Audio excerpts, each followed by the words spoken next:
Do I have everybody's attention now? Yo, monsieur Kachatrak, la chaîne par 4. Aujourd'hui, review de NXT qui s'est déroulé ce vendredi. Et avant de commencer cette vidéo, j'aimerais vous demander de vous abonner, de liker, de commenter, de partager. C'est très important pour le développement de la chaîne. Et j'aimerais m'excuser aussi pour le retard que j'ai pris. C'est pas quelque chose d'habituel. J'ai l'habitude d'être toujours ponctuel en ce qui concerne mes vidéos. Et là, il m'est arrivé tout un tas de trucs ce week-end, hein, vous savez. On vous appelle. Bon, bref. Je vais vous raconter ma vie. C'est parti, NXT. Demain, SmackDown. Je me rattrape toute la semaine. Et je me remets à fond dedans. Je me remets la tête dans l'eau. Et c'est bon, les gars. On commence directement avec Dakota Kai contre Rhea Ripley. Combat pour élire la challengeuse numéro 1 pour le titre de Io Shirai. Grosse domination de Rhea Ripley. Hein. On pouvait s'y attendre. Mais elle se fait attaquer. À un moment donné, elle est sur l'apron. Elle se fait attaquer par Mercedes Martinez derrière le dos de l'arbitre. Et Dakota Kai en profite pour lui porter son go-to kick pour la victoire. Donc victoire de Dakota Kai qui devient challengeuse numéro 1 officiellement pour le titre de Io Shirai grâce à Mercedes Martinez. Donc après la fin du match, Mercedes Martinez porte un Fireman's Carry sur Rhea Ripley qui saigne carrément du nez. Donc attaque à mon avis fomentée par Robert Stone qui veut se venger de toutes les filles qui l'ont ridiculisé quand il n'était qu'avec Aliyah, et maintenant il a son nouveau bras armé, Mercedes Martinez, pour pouvoir faire toutes ces sales besognes. On enchaîne ensuite avec Bronson Reed contre Shane Thorne, un match d'exhibition. C'était très bon. J'avais jamais vu sous cet angle-là. Moi, pour moi, c'était un jobber. Et non, il sait faire des choses. Il nous a vraiment fait un sweat-on. Non, c'est un bon catcheur. Victoire de Bronson Reed avec un splash de la troisième corde. Donc, Bronson Reed qui se place comme un challenger très important pour le ladder match et qui se met en confiance pour le ladder match. Ensuite, nous avons un match triple menace pour élire le deuxième combattant officiel pour le ladder match pour TakeOver XXX. Donc, nous avons Damian Priest contre Oney Lorcan contre Ridge Holland. C'était très bon. Je commence beaucoup. J'aimais pas Damian Priest avant, mais là en tant que face, je sais pas. Je trouve qu'il est pas mal en tant que face. Je trouve qu'il pourrait faire un bon face. Et je trouverais même qu'il pourrait mériter cette ceinture. Je pense qu'il pourrait mériter cette ceinture. Plusieurs personnes mériteraient cette ceinture, dont Damian Priest. Victoire de Damian Priest avec son recording sur Oney Lorcan. Et Damian Priest qui se qualifie officiellement pour le ladder match. Je rappelle que comment il s'appelle, Dexter Lumis ne pourra pas participer à ce ladder match parce qu'il s'est blessé, ce qui est extrêmement dommage. Donc ça sera, pour moi, je pense que ce sera le ladder match des seconds couteaux de NXT.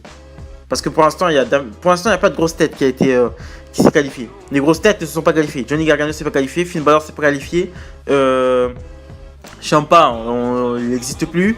Voilà, donc j'attends de voir. Mais je pense que ça va être le ladder match des seconds couteaux. On enchaîne ensuite avec Keith Lee contre Cameron Grimes. Grimes qui veut se venger des sévices qu'il a subi la semaine dernière de Keith Lee. Et Grimes qui mériterait franchement aussi d'avoir l'or. Qui mériterait aussi le titre nord-américain. Bon, il aura sa chance la semaine prochaine contre Kushida et je sais plus qui. En fait, je commence à apprécier de plus en plus Cameron Grimes. Pour moi, à la base, c'était un cowboy. Un cowboy un peu stripteaser qui a l'habitude de crier. Mais non, franchement, j'aime beaucoup Cameron Grimes. Mais là, par contre un Keith Lee ultra énervé sur les nerfs. Victoire de Keith Lee avec une série de clothesline enchaînée de son Spirit Bomb. Keith Lee qui est impassible, visage vénère. C'est comme ça qu'on build une rivalité. C'est comme ça qu'on build un match. C'est comme ça qu'on met les choses. Qu'on nous fait, qu'on crée une certaine hype. Et après le match, t'as Karrion Kross qui apparaît sur l'écran géant et qui fait ce qu'il a promis la semaine dernière. Démolir tout le monde jusqu'à quand que Keith Lee accepte le match, ou non, que William Regal accepte de lui donner sa chance contre Keith Lee. Et on voit qu'il a démoli Drake Maverick et Danny Burch. Et comme promis, Karrion Kross commence à faire beaucoup de victimes autour de lui. On enchaîne ensuite avec Tegan Knox contre Indy Hartwell. Alors, après une défaite contre Io Shirai, Tegan Knox a besoin de se refaire les dents. Et Indy Hartwell est la parfaite prétendante. Indy Hartwell est sur 2 victoires, même si c'est une jobbeuse. Bon, victoire de Tegan Knox avec son Shining Wizard et qui a l'air contente d'avoir gagné contre une jobbeuse. Bon. Parce qu'Indy Hartwell, faut dire, elle a eu 2 victoires, mais c'est 2 victoires grâce à des interventions. Sinon, Indy Hartwell est une jobbeuse. Je ne comprends pas que Tegan Knox soit aussi contente de gagner contre Indy Hartwell. Aucun sens. On enchaîne ensuite avec le match qui était le main event of the evening. Imperium contre The Undisputed Era. Retour de Kyle O'Reilly. Les amis, ça m'a fait plaisir. Mec, ça se voit qu'il est en forme, quoi. Mais quel catcheur Kyle O'Reilly, quoi. Quel lieutenant pour l'Undisputed Era. Bon, je vais vous expliquer un peu ce qui s'est passé. Cole est dans le coin de ring de Bobby Fish et de Kyle O'Reilly. Mais il est très perturbé par la présence de Pat McAfee, un ancien joueur. En fait, il s'est pris la tête avec lui sur un podcast la semaine dernière. Je pense que vous êtes déjà au courant. Et là, il est au commentaire. Kyle O'Reilly est au top. Kyle O'Reilly fait le spectacle. Sur le ring, franchement, moi je voyais que lui. À un moment donné, t'as Adam Cole qui se prend la tête avec Pat McAfee. Qui ensuite, Adam Cole lui balance de l'eau au visage. Et ensuite, tout le monde a commencé à arriver. La sécurité, Shawn Michaels arrive, Triple H arrive. Et pendant la cohue générale, Bobby Fish et Kyle O'Reilly qui sont un peu distraits, qui regardent leur boss se prendre la tête. Mais Fabian Aichner et Marcel Bartel en profitent pour placer leur Open Bomb pour se débarrasser d'O'Reilly et placer leur Open Bomb sur Bobby Fish pour la victoire. Et ensuite, après le match, gros bordel, les deux veulent se mettre sur la gueule. Pat McAfee insulte Adam Cole, encore par rapport à sa taille. Là, Adam Cole pète un câble, il commence à monter sur la table. Et Pat McAfee en profite pour lui mettre un gros punch kick dans le bide. Adam Cole est KO, il est KO. Et ensuite, Triple H met Pat McAfee dehors.